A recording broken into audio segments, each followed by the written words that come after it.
ಇನ್ನಷ್ಟು ಮೂಡ ಹಗರಣದ ಬೆನ್ನು ಹತ್ತಿದ್ದಾರೆ ಎನ್ಫೋರ್ಸ್ಮೆಂಟ್ ಡೈರೆಕ್ಟರೇಟ್ ಅಧಿಕಾರಿಗಳು. ಜಿಬಿ ಶಿವಣ್ಣಗೆ ಮತ್ತಷ್ಟು ಡ್ರಿಲ್ ಮಾಡ್ತಾ ಇದ್ದಾರೆ. ಇವತ್ತು ಕೂಡ ದಾಖಲೆಗಳೊಂದಿಗೆ ಬನ್ನಿ ಅಂತ ಜಾರಿ ನಿರ್ದೇಶನಾಲಯ ಮೂಡ ಹಗರಣದ ಬೆನ್ನತ್ತಿದೆ.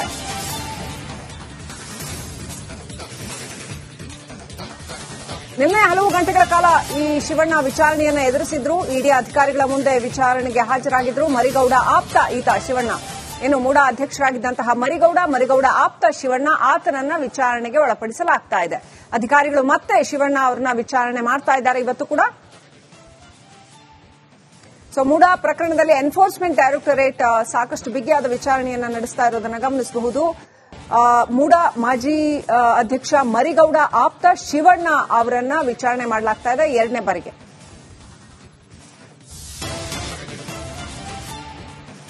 ಇನ್ನಷ್ಟು ಮೂಡ ಹಗರಣದ ಬೆನ್ನು ಹತ್ತಿದ್ದಾರೆ ಎನ್ಫೋರ್ಸ್ಮೆಂಟ್ ಡೈರೆಕ್ಟರೇಟ್ ಅಧಿಕಾರಿಗಳು. ಜಿಬಿ ಶಿವಣ್ಣಗೆ ಮತ್ತಷ್ಟು ಡ್ರಿಲ್ ಮಾಡ್ತಾ ಇದ್ದಾರೆ. ಇವತ್ತು ಕೂಡ ದಾಖಲೆಗಳೊಂದಿಗೆ ಬನ್ನಿ ಅಂತ ಜಾರಿ ನಿರ್ದೇಶನಾಲಯ ಮೂಡ ಹಗರಣದ ಬೆನ್ನತ್ತಿದೆ.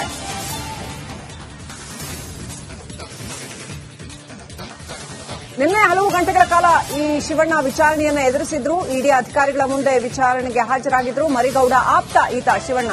ಇನ್ನು ಮೂಡ ಅಧ್ಯಕ್ಷರಾಗಿದ್ದಂತಹ ಮರಿಗೌಡ ಆಪ್ತ ಶಿವಣ್ಣ, ಆತನನ್ನ ವಿಚಾರಣೆಗೆ ಒಳಪಡಿಸಲಾಗ್ತಾ ಇದೆ.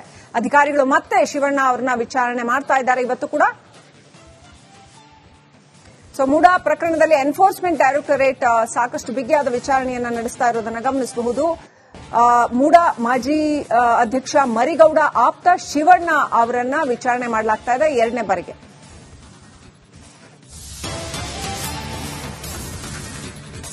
ರಾತ್ರೋರಾತ್ರಿ ಸಿಎಂ ಬಾಮೈದ ಭೇಟಿ ಮಾಡಿದ್ದು ತಪ್ಪು. ಲೋಕಾಯುಕ್ತ ಎಸ್ಪಿ ಈ ನಡೆ ಅನುಮಾನ ಹುಟ್ಟು ಹಾಕುತ್ತೆ ಅಂತ ಆರೋಪ ಕೇಳಿ ಬರ್ತಾ ಇದೆ. ರಿಪಬ್ಲಿಕ್ ಕನ್ನಡಕ್ಕೆ ದೂರುದಾರ ಸ್ನೇಹಮಯಿ ಕೃಷ್ಣ ಅವರು ಈ ವಿಚಾರವನ್ನ ಪ್ರಸ್ತಾಪ ಮಾಡಿದ್ದಾರೆ. ಭೇಟಿ ಮಾಡಿದ ಟೈಮ್ ಮತ್ತು ಉದ್ದೇಶ ಅನುಮಾನ ಮೂಡಿಸ್ತಾ ಇದೆ. ಅವ್ರಿಗೆ ಯಾಕೆ ಭೇಟಿ ಮಾಡಬೇಕಾಗಿತ್ತು, ಭೇಟಿ ಮಾಡಿದ್ದೇ ತಪ್ಪು ಅಂತ ದೂರುದಾರ ಸ್ನೇಹಮಯಿ ಕೃಷ್ಣ ರಿಪಬ್ಲಿಕ್ ಕನ್ನಡ ಜೊತೆಗೆ ಮಾತಾಡುವಾಗ ಈ ವಿಚಾರವನ್ನ ತಿಳಿಸಿರೋದು. ಸ್ನೇಹಮಯಿ ಕೃಷ್ಣ ಅವರು ಮೊದಲಿನಿಂದಾನೂ ಕೂಡ ಲೋಕಾಯುಕ್ತ ವಿಚಾರಣೆ ಅನ್ನುವಂಥದ್ದೇ ಇದು ಅವೈಜ್ಞಾನಿಕ ಆಗ್ತಾ ಇದೆ, ಎಲ್ಲವೂ ಪ್ರೀ ಪ್ಲಾನ್ಡ್ ಆಗ್ತಾ ಇದೆ, ಮುಖ್ಯಮಂತ್ರಿಗಳ ಆಧೀನದಲ್ಲಿ ಏನ್ ತನಿಖೆ ಆಗೋದಕ್ಕೆ ಸಾಧ್ಯ ಅನ್ನುವಂತಹ ಪ್ರಶ್ನೆಯನ್ನ ಬಲವಾಗಿ ಎತ್ತಿದ್ದು. ಈಗ ಈ ರೀತಿ ಭೇಟಿಯಾಗಿರೋದು ಕೂಡ ಅನುಮಾನ ಮೂಡಿಸ್ತಾ ಇದೆ ಅಂತ ಅವ್ರು ಹೇಳಿದರು. ಅವರು ಭೇಟಿ ಮಾಡಿರುವಂತಹ ಟೈಮ್ ಹಾಗೇನೆ ಉದ್ದೇಶ ಅನುಮಾನವನ್ನ ಮೂಡಿಸ್ತಾ ಇದೆ ಅಂತ ಸ್ನೇಹಮಯಿ ಕೃಷ್ಣ ರಿಪಬ್ಲಿಕ್ ಕನ್ನಡ ಜೊತೆಗೆ ಮಾತಾಡುವಾಗ ಈ ರೀತಿಯ ಅನುಮಾನವನ್ನ ವ್ಯಕ್ತಪಡಿಸಿದ್ದಾರೆ. ದೂರುದಾರಾಗಿರುವಂತಹ ಸ್ನೇಹಮಯಿ ಕೃಷ್ಣ ಅವರನ್ನು ಮಾತಾಡಿಸ್ತಾ ಹೋಗ್ತೀನಿ. ಸರ್, ನಿನ್ನೆ ರಾತ್ರಿ ಈ ಪ್ರಕರಣದ A3 ಆರೋಪಿ ಸಿಎಂ ಬಾಮೈದ ಮಲ್ಲಿಕಾರ್ಜುನ ಸ್ವಾಮಿ ಅವರು ತನಿಖಾಧಿಕಾರಿಗಳ ಭೇಟಿಯಾಗಿದ್ದಾರೆ. ಸರ್, ಅದೇ ಸಾಕಷ್ಟು ಅನುಮಾನ ಬರ್ತದೆ. ಆದರೆ ವಾಸ್ತವಾಂಶ ಏನಂತಂದ್ರೆ ಆರೋಪಿ ತನಿಖಾಧಿಕಾರಿ ಭೇಟಿ ಮಾಡಬಾರ್ದು ನಿಯಮ ಇಲ್ಲ. ಆದರೆ ಭೇಟಿ ಮಾಡೋ ಸಮಯ ಮತ್ತೆ ಉದ್ದೇಶಗಳನ್ನು ಗಮನಿಸಬೇಕಾಗುತ್ತದೆ.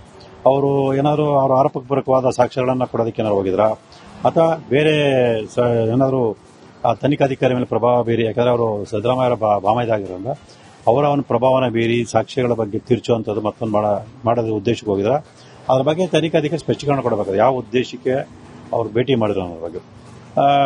ಇಲ್ಲಿ ಬರೋಂಥ ಏನಂದ್ರೆ ಅಷ್ಟು ತುರ್ತು ಭೇಟಿ ಮಾಡುವಂಥ ವಿಚಾರ ಇಲ್ಲಿ ಎಲ್ಲೂ ಕಂಡುಬರಲ್ಲ.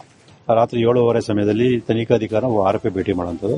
ಮತ್ತೆ ಇವರು ತನಿಖಾಧಿಕಾರಿ ಅವ್ರಿಗೆ ಏನಾದ್ರು ನೋಟಿಸ್ ಕೊಟ್ಟು ಕರ್ಸ್ಕೊಂಡಿದ್ರ, ಅಥವಾ ದೂರವಾಣಿ ಕರೆ ಮಾಡಿ ಕರ್ಸ್ಕೊಂಡಿದ್ರ, ಅಥವಾ ಸ್ವತಃ ಮಲ್ಲಿಕಾರ್ಜುನ ಸ್ವಾಮಿ ಅವರು ಭೇಟಿ ಮಾಡಿದ್ರ, ಸೊ ಅದೆಲ್ಲನೂ ಕೂಡ ಒಂದು ವಿಚಾರಣೆ ಮಾಡಿಸಬೇಕಾಗತ್ತೆ.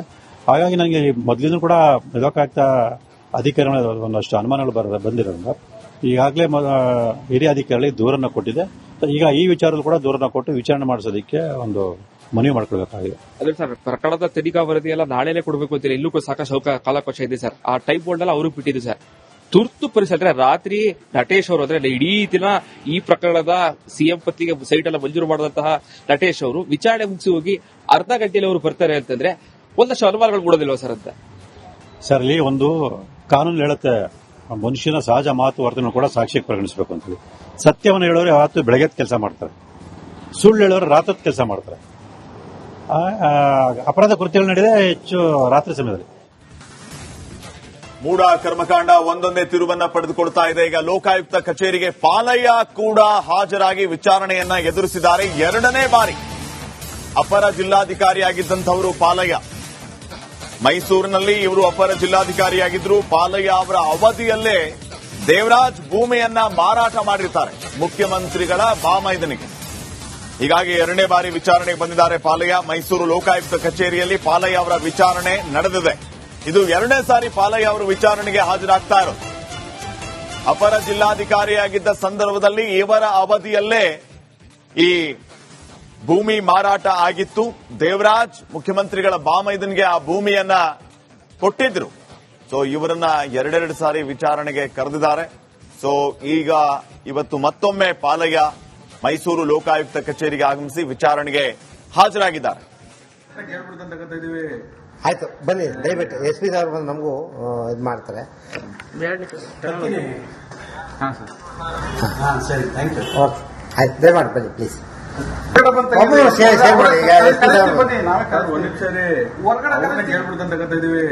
ಆಯ್ತು, ಬನ್ನಿ ದಯವಿಟ್ಟು SP ಸಾಹೇಬ್ ಬಂದು ನಮಗೂ ಇದು ಮಾಡ್ತಾರೆ.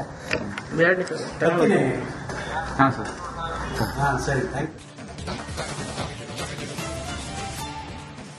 ಇನ್ನಷ್ಟು ಮೂಡ ಹಗರಣದ ಬೆನ್ನು ಹತ್ತಿದ್ದಾರೆ ಎನ್ಫೋರ್ಸ್ಮೆಂಟ್ ಡೈರೆಕ್ಟರೇಟ್ ಅಧಿಕಾರಿಗಳು.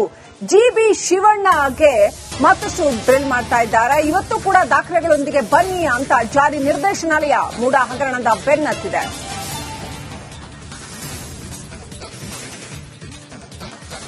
ನಿನ್ನೆ ಹಲವು ಗಂಟೆಗಳ ಕಾಲ ಈ ಶಿವಣ್ಣ ವಿಚಾರಣೆಯನ್ನ ಎದುರಿಸಿದ್ರು. ಇಡಿ ಅಧಿಕಾರಿಗಳ ಮುಂದೆ ವಿಚಾರಣೆಗೆ ಹಾಜರಾಗಿದ್ರು. ಮರಿಗೌಡ ಆಪ್ತ ಈತ ಶಿವಣ್ಣ.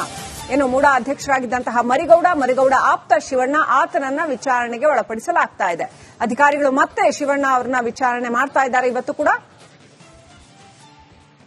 ಸೊ ಮೂಡ ಪ್ರಕರಣದಲ್ಲಿ ಎನ್ಫೋರ್ಸ್ಮೆಂಟ್ ಡೈರೆಕ್ಟರೇಟ್ ಸಾಕಷ್ಟು ಬಿಗಿಯಾದ ವಿಚಾರಣೆಯನ್ನ ನಡೆಸ್ತಾ ಇರೋದನ್ನ ಗಮನಿಸಬಹುದು. ಮೂಡ ಮಾಜಿ ಅಧ್ಯಕ್ಷ ಮರಿಗೌಡ ಆಪ್ತ ಶಿವಣ್ಣ ಅವರನ್ನ ವಿಚಾರಣೆ ಮಾಡಲಾಗ್ತಾ ಇದೆ ಎರಡನೇ ಬಾರಿಗೆ. ನಮಸ್ಕಾರ, ಕರ್ನಾಟಕ ಪ್ರೈಮ್ ಟೈಮ್ಗೆ ಸ್ವಾಗತ. ನಾನು ಜಯಪ್ರಕಾಶ್ ಶೆಟ್ಟಿ. ಇಡೀ ಕರ್ನಾಡು ಇವತ್ತು ರೆಬೆಲ್ ಆಗಿ ನಿಂತಿದೆ. ಈ ಹಗರಣಗಳನ್ನು ಸದನದಲ್ಲಿ ಪ್ರಸ್ತಾಪ ಮಾಡಲು ಕೂಡ ಕಾಂಗ್ರೆಸ್ ಹಿಂದೇಟು ಹಾಕಿದ್ದೇಕೆ? ನಿಮ್ಗೆ ಸಂಬಳ ಅದಕ್ಕೆ, ನಿಮಗೆ ವಾಹನ ಅದಕ್ಕೆ, ನಿಮಗೆ ವೆಪನ್ ಅದಕ್ಕೆ, ನೀವು ಅದನ್ನು ಸೆರೆ ಹಿಡಬೇಕಾಗಿತ್ತು. ನೀವು ವಿದ್ಯುತ್ ಬರ ಇದೆ ಅಂತ ಹೇಳ್ತಾ ಇದ್ದೀರಿ, ಎಲ್ಲಿ ಬರ ಇದೆ ನೀವು ಹೇಳಬೇಕು. ಪಾಕಿಸ್ತಾನ್ ಆಕ್ಯುಪೈಡ್ ಕಾಶ್ಮೀರ್ ಅದು ಎಂದೆಂದಿಗೂ ನಮ್ಮದು. 40 ಮೆಷಿನ್ಗಳು ತಂದಿತ್ತು ನೋಟ್ ಎಣಿಸುವುದಕ್ಕೆ, ಅದೇ ಹಾಳಾಯಿತು. ಮಥುರಾದ ಗಲಾಟೆ ಇದೆಯಲ್ಲ, ಅದು ಸ್ಥಳೀಯವಾಗಿ ಕೂತು ಪರಿಹರಿಸಬಹುದಾದಂತ ಕಾನೂನಿದೆ. ಗ್ಯಾರಂಟಿ ಯೋಜನೆಯಿಂದ ನಷ್ಟ ಆಗಿದೆ, ಲಾಭ ಆಗಿದೆ, ದಯವಿಟ್ಟು ಹೇಳಿ. Dawood Ibrahim most wanted criminal ಯಾವಾಗಾದ? ಇಲ್ಲಿ ತನಕ ಭಾರತ ದೇಶದಲ್ಲಿ ಓರ್ವ ದಲಿತ ಪ್ರಧಾನಿಯಾದಂಥ ಇತಿಹಾಸವೇ ಇಲ್ಲ.